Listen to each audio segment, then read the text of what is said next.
بسم اللہ الرحمن الرحیم۔ السلام علیکم۔ محبت کی خوشبو روح میں اتر جائے تو زندگی جنت بن جاتی ہے۔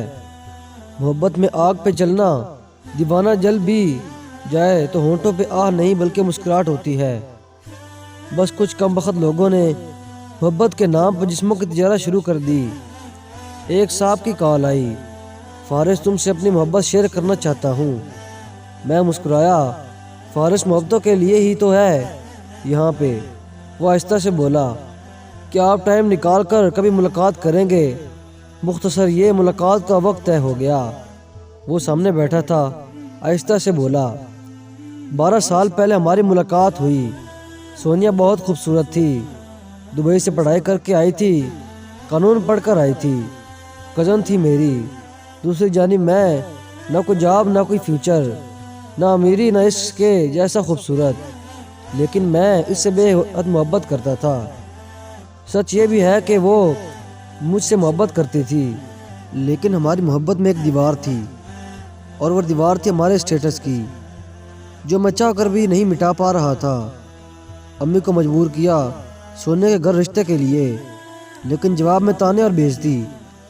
پھپھو لوگ کبھی بھی سونیا کا نام میرے نام کے ساتھ نہیں لکھنا چاہتے تھے۔ امی ابو نے مجھے بہت برا بھلا کہا اور کہا کہ اسے بھول جاؤ، وہ گھر میں نہیں رہ سکتی۔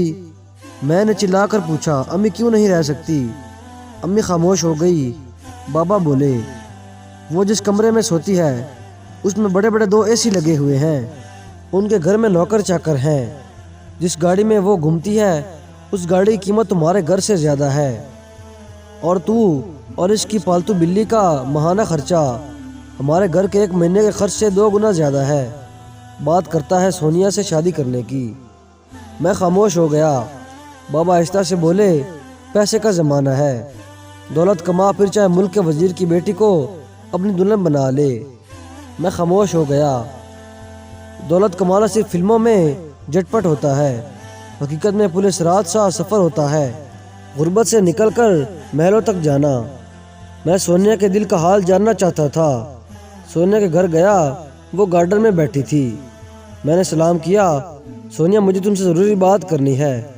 سونیا مسکرائی، پہلے بیٹھو تو صحیح پاگل، پھر بات کر لیں گے۔ مجھے پاس بٹھایا۔ ہائے اس کے وہ لمبے بال، اس کی محبت بھری پلکیں۔ میں سر جھکا کر بولا، سونیا مجھے تم سے شادی کرنی ہے۔ سونیا آہستہ سے بولی، لیکن کوئی مانے گا ہی نہیں، پھر کیا کرو گے؟ میں سونیا کی آنکھوں میں دیکھ کر بولا، سونیا کیا تم مجھ سے صرف اس لیے بچھڑ جاؤ گی کہ میں غریب ہوں؟ سونیا نے میرا ہاتھ تھاما، نہیں شاکر، میں کبھی بھی تم سے نہیں جدا ہونا چاہتی۔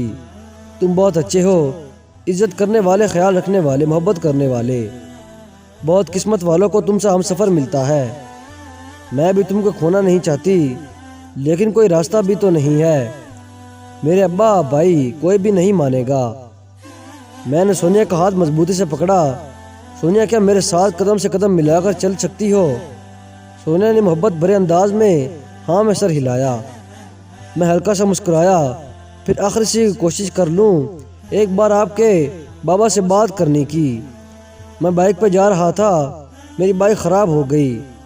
سگنل پہ کھڑے تھے، اتنے میں سونیا کے پاپا BMW کار میں بیٹھے میرا برابر آ کر کار کھڑی کی، میری طرف دیکھنے لگے۔ میں بائک کو بار بار اسٹارٹ کرنے کی کوشش کر رہا تھا، اتنے میں سگنل کھل گیا۔ پیچھے سے کار والے نے مجھے گالی دی اور بولا، اپنی پھٹ پھٹی سائڈ پہ کر۔ میں اپنی اوقات، اپنا سٹیٹس اچھی طرح جانتا تھا، لیکن سونیا کو کسی بھی حال میں کھونا نہیں چاہتا تھا۔ سونیا کے بابا سے ملنے ان کے آفس گیا، لیکن میری ایک نہ سنی اور مجھے دھکے مار کر نکال دیا گیا۔ رات کو بابا نے مجھے بہت ڈانٹا، سونیا کا خیال اگر دل سے نہ نکالا تو اس گھر میں تمہارے لیے کوئی جگہ نہیں۔ میں خاموش ہو گیا اور ہر راستہ بند تھا کہ کیا کروں، کہاں جاؤں، کوئی راستہ نہیں۔ سونیا کو فون کیا، کیا میرے بنا جی لوگی؟ سونیا آہستہ سے بولی، پاگل تمہارے بنا جی سکتی تو ابھی پائلٹ لڑکے کے رشتے کو انکار نہ کرتی۔ میں نے کہا، شاکر تمہارے ساتھ جینا ہے۔ 7 سال تک ہم دونوں اپنی فیملیز کو مناتے رہے، بالآخر سونیا کی شادی زبردستی کروا رہے تھے کسی اور کے ساتھ۔ سونیا نے مجھے قسم دی تھی اگر کسی اور کے ساتھ شادی ہوئی تو خودکشی کر لے گی۔ میں نے سمجھایا کہ پڑھی لکھی ہو، ایسا نہ کرنا، تم بہت سمجھدار ہو۔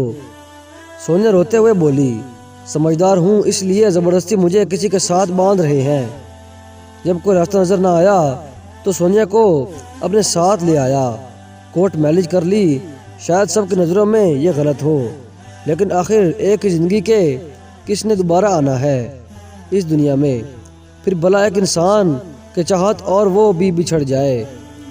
ہماری شادی ہو گئی۔ میرے ماما بابا نے مجھے دروازے پر روک لیا اور گھر سے نکال دیا۔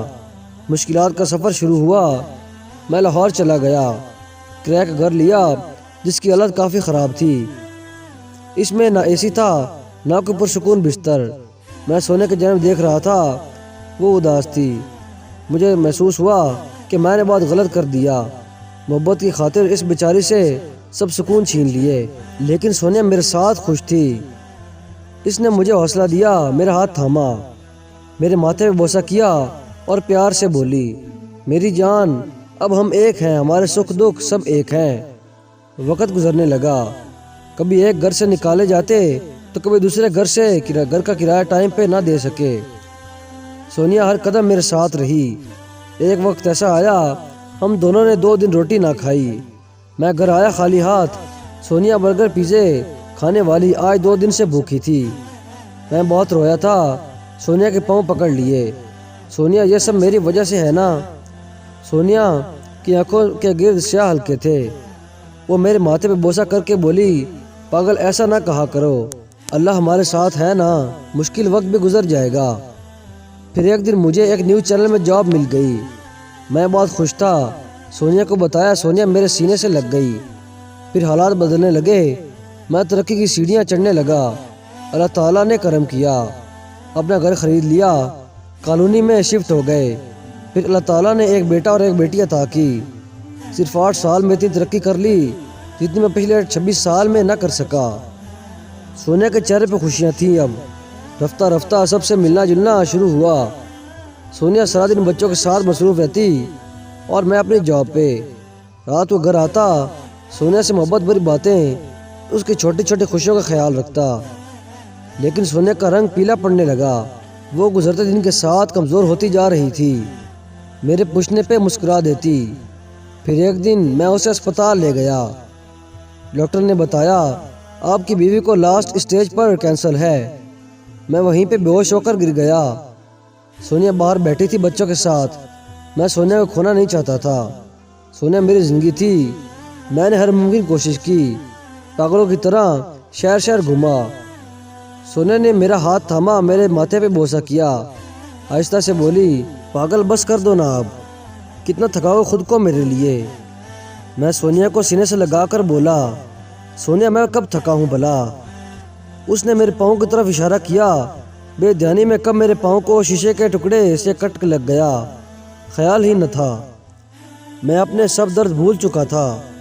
سونیا آہستہ آہستہ بولی، تم اچھے ہو، تم نے ساتھ نبھایا، مجھے ہر خوشی دی، لیکن اب وقت جدائی کا ہے، مجھے مسکراتے ہوئے الوداع کرو نا۔ میں نے آہستہ سے کہا، پاگلو ایسی باتیں نہ کرو، تمہیں میں خوش نہیں ہونے دوں گا، تم تو میری روح ہو۔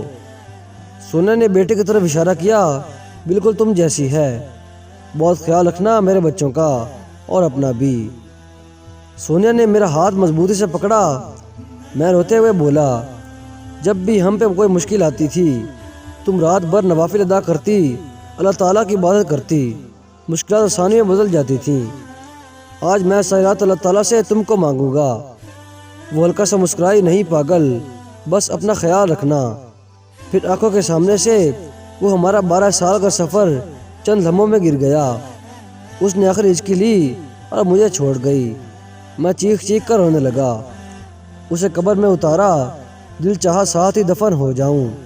وہ مجھ سے کیسے بچھڑ گئی۔ وہ اکثر کہا کرتی تھی، جب میں نہ رہی تو تم کو لگ پتہ جائے گا، اور اللہ کی قسم آج اس کے بنا ویران ہو چکا ہوں۔ زندہ ہوں تو بچوں کی وجہ سے، ورنہ کب کا مر گیا ہوتا۔ موت سے بھی زیادہ درد دیتا ہے اس کے بنا جینا، جس کو محبت سے سینے سے لگایا ہو۔ فارس بس اتنا کہنا چاہتا ہوں، ہر عورت میری سونیا جیسی ہو جائے، ہر حال میں ساتھ نبھانے والی، ہر درد میں ہمدرد بننے والی، اور مرد مجھ سا ہو جائے، خیال رکھنے والا، ساتھ نبھانے والا، عزت کرنے والا۔ اور ہاں، عورت کبھی بے وفا نہیں ہوتی، جو بے وفا ہوتی ہے انہیں کبھی محبت ہی نہیں ہوتی، ورنہ عورت نبھانے پہ آ جائے تو مجھ سے تھرڈ کلاس کو سینے سے لگا کر پوری دنیا سے لڑ جاتی ہے۔ چھوٹی سی زندگی ہے، ہر ہم سفر اگر ناراض ہو جائے تو ایک دوسرے کو معاف کر کے ایک دوسرے کا محبت کے ساتھ ہاتھ تھام لو، نہ جانے کس گلی میں زندگی کی شام ہو جائے۔ تو دوستوں، ویڈیو کیسے لگی کمنٹ کر کے ضرور بتائیں، اور دوستوں ویڈیو دیکھنے کا شکریہ۔ اللہ حافظ۔